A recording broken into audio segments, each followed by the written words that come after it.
रोहित पवारांकडून मुख्यमंत्री देवेंद्र फडणवीसांची भेट, अजितदादांच्या अपघात प्रकरणी गुन्हा दाखल करण्यासंदर्भात चर्चा, तांत्रिक अडचणींबाबत पोलिसांकडून माहिती घेणार असं मुख्यमंत्र्यांनी आश्वासन दिल्याची रोहित पवारांची माहिती. अजित पवारांच्या विमान अपघात प्रकरणी रोहित पवारांकडून राज ठाकरेंसोबत चर्चा, दादांना न्याय मिळवून देण्यासाठी प्रयत्न करेन, राज ठाकरेंनी सांगितलं. रोहित पवारांची माहिती. अजितदादा धोक्याने गेले की धोक्याने, सरकार एफआयआरला का घाबरतंय, काही काळबेरा आहे का, राज ठाकरेंकडून शंका व्यक्त. तर सुनेत्रा पवारांनी याबाबत बोललं पाहिजे, राज ठाकरेंचा सल्ला. अजितदादांना कंट्रोल करता येत नव्हतं, पण काकींना करता येईल हा भ्रम. कुणीतरी नेता काकींच्या खांद्यावर हात ठेवतो, त्यांना ओढतो.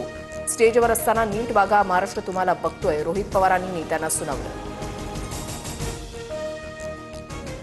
रोहित पवारांकडून चिचोरे धंदे, अपघात प्रकरणाला राजकीय झालर देण्याचा प्रयत्न, अनिल पाटलांची रोहित पवारांवर सडकून टीका. तर हा खटाटोप अपघाताच्या तपासासाठी की विलिनीकरणासाठी, सुनील शेळकेंचा रोहित पवारांना बोचरा सवाल.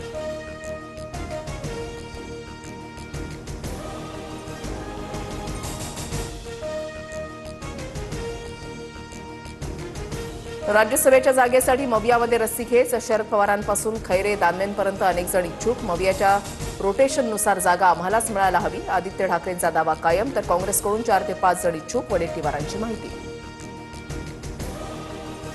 नागपूर 12वी पेपरफुटी प्रकरणामध्ये आतापर्यंत 8 आरोपी अटकेत, तर फरार आरोपींचा शोध सुरू. रसायनशास्त्र, भौतिकशास्त्रासह गणिताचा पेपर टेक 1 या व्हॉट्सअप ग्रुपवर फुटल्याची माहिती. आरोपींच्या डिलीट चॅटमध्ये गणिताचा पेपर पाठवल्याचं सबूत.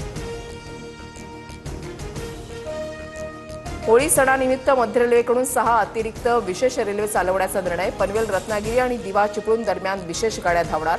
प्रवाशांची वाढती गर्दी आणि गैरसोय टाळण्यासाठी पुढाकार. मुलखेडमध्ये अज्ञात समाजकंटकांकडून खंडोबा मंदिरातील मूर्तीची तोडफोड करून चोरी. पुण्याच्या मुळशी तालुक्यामधली घटना. हिंदुत्ववादी संघटनांकडून घटनेचा तीव्र निषेध.